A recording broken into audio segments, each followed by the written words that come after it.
Some houses hold more than meets the eye. Their walls have absorbed laughter and tears. Their windows gaze at the world with quiet hope. This house was one of them. Its owner, an elderly woman named Martha, tried for years to sell it. Creaking floors, cracked windows, rumors of unease. No one wanted it. Buyers came, toured the rooms, and left without looking back. But one day, everything changed. One day, he arrived, a man whose gaze held a secret. Martha lived alone. The house, once full of warmth, had become a heavy burden. She often sat on the porch watching passers-by hurry along. People whispered that the house was cursed, that it held too much of the past. But Martha knew it wasn't a curse, it was memory. She tried to sell it, but everyone who crossed the threshold felt the weight of those walls and left. Martha didn't blame them. She simply waited. Martha wasn't always like this. She was a doctor, her hand saving lives. Her eyes burned with faith. Her heart beat for others. She operated on people, bringing them back to their families, their dreams. Sleepless nights and others' pain didn't scare her. It was her duty.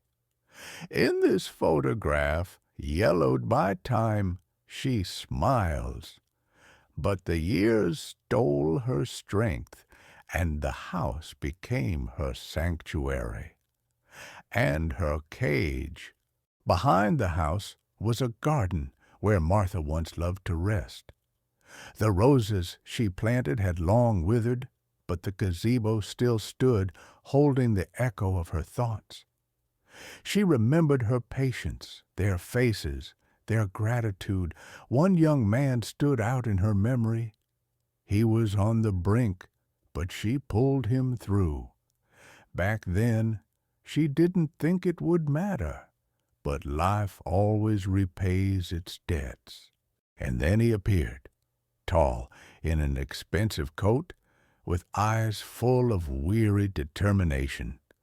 He wasn't like the other buyers. He asked no questions, didn't inspect the cracks in the walls, didn't haggle. "I'll take the house," he said, his voice trembling with something more than just a deal. Martha looked at him and felt a pang in her heart.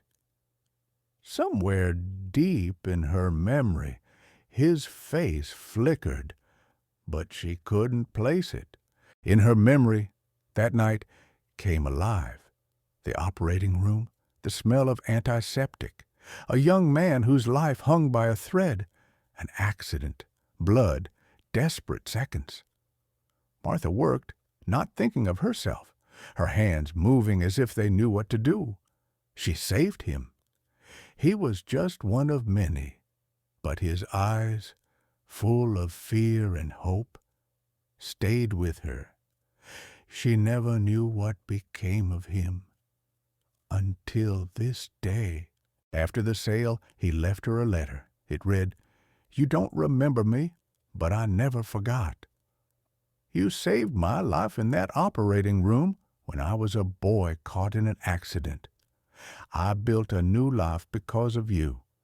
Now this house will live on, as will your kindness."